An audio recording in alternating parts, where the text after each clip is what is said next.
ನಾಡು. ಇದು ಕನ್ನಡಿಗರ ನಾಡಿಮಿಡಿತ. ಬಾಂಗ್ಲಾದೇಶದಲ್ಲಿ ಅಲ್ಪಸಂಖ್ಯಾತ ಹಿಂದೂಗಳಿಗೆ ಬಾಂಗ್ಲಾದೇಶದಲ್ಲಿ ರಕ್ಷಣೆ ನೀಡಿರುವ ಅಲ್ಲಿನ ಸರ್ಕಾರಕ್ಕೆ, ನರಮೇಧ ಮಾಡಿರ್ತಕ್ಕಂಥ ಬಾಂಗ್ಲಾ ಸರ್ಕಾರಕ್ಕೆ ಧಿಕ್ಕಾರ ಹೇಳಲಿಕ್ಕೆ ನಾವಿಲ್ಲಿ ಸೇರಿದ್ದೇವೆ. ಪದೇ ಪದೇ ಬಾಂಗ್ಲಾದೇಶದಲ್ಲಿ ಅಲ್ಲಿನ ಅಲ್ಪಸಂಖ್ಯಾತ ಹಿಂದೂಗಳ ಮೇಲೆ ನಾನಾ ರೀತಿಯ ದೌರ್ಜನ್ಯ ನಡೀತಾ ಇದೆ. ಇವತ್ತು ವಿಶ್ವಸಂಸ್ಥೆ ಏನ್ ಮಾಡ್ತಾ ಇದೆ?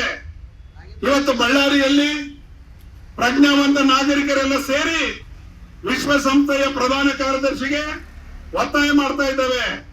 ವಿಶ್ವಸಂಸ್ಥೆ ಕಣ್ಮುಚ್ಕೊಂಡು ಕೂತ್ಕೋಬಾರದು.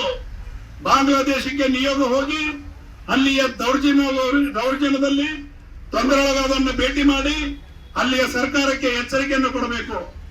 ಜೊತೆಗೆ ಪ್ರಧಾನಿ ನರೇಂದ್ರ ಮೋದಿ ಅವರು ಆ ಬಾಂಗ್ಲಾ ಸರ್ಕಾರಕ್ಕೆ ಎಚ್ಚರಿಕೆ ಕೊಡಬೇಕು. ಅವಶ್ಯ ಬಿದ್ರೆ 1971 ಮಾದರಿಯಲ್ಲಿ ಮಿಲಿಟರಿ ಕಾರ್ಯಾಚರಣೆ ಮಾಡಿ ಬಾಂಗ್ಲಾದೇಶದ ಸರ್ಕಾರ ಮತ್ತು ಬಾಂಗ್ಲಾದೇಶದ ಮತಾಂಧ ಜನರಿಗೆ ಬುದ್ಧಿ ಕಲಿಸಬೇಕಂತೇಳಿ ಇಲ್ಲಿ ನಾವೆಲ್ಲ ಸೇರಿ ಇವತ್ತು ಹೋರಾಟ ಮಾಡ್ತಾ ಇದ್ದೇವೆ. ದೇಶಗಳು ಆ ಬಾಂಗ್ಲಾದ ಕೃತ್ಯವನ್ನು ಖಂಡಿಸಬೇಕು.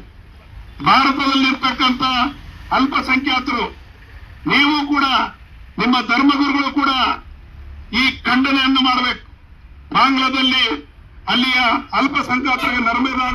ಶ್ರೀಮತಿ ಇಂದಿರಾ ಗಾಂಧಿ ಅವರು ಪ್ರಧಾನಿಯಾಗಿದ್ದಾಗ ಅಲ್ಲಿ ಅನೇಕ ಹಿಂದೂ ಬಂಗಾಲ್ ಜನರ ಮೇಲೆ ದೌರ್ಜನ್ಯಗಳು, ಮಹಿಳೆಯರ ಮೇಲೆ ಅತ್ಯಾಚಾರ ಆದಾಗ ಪ್ರಧಾನಮಂತ್ರಿ ಅವತ್ತಿನ ಇಂದಿರಾ ಗಾಂಧಿ ಅವರು ಮಿಲಿಟರಿ ಕಾರ್ಯಾಚರಣೆ ಮಾಡಿದ್ರು. 2-3 ದಿನದಲ್ಲಿ 70,000 ಪಾಕಿಸ್ತಾನಿ ಮಿಲಿಟರಿ ಮಂಡಿ ಊರಿ ಭಾರತಕ್ಕೆ ಶರಣಾದರು. ಆ ಸಂದರ್ಭದಲ್ಲಿ 10,000 ಜನ ನಮ್ಮ ಯೋಧರು ಗಾಯಗೊಂಡರು.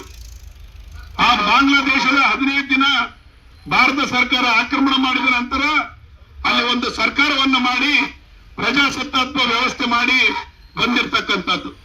ಮಾಡಿಕೊಳ್ಳಲು ಕೂಡಲೇ ಪಕ್ಕದಲ್ಲಿ ಕಾಣುವ ಬೆಲ್ ಐಕಾನ್ ಕ್ಲಿಕ್ ಮಾಡಿ ನೋಟಿಫಿಕೇಶನ್ ಪಡೆಯಿರಿ.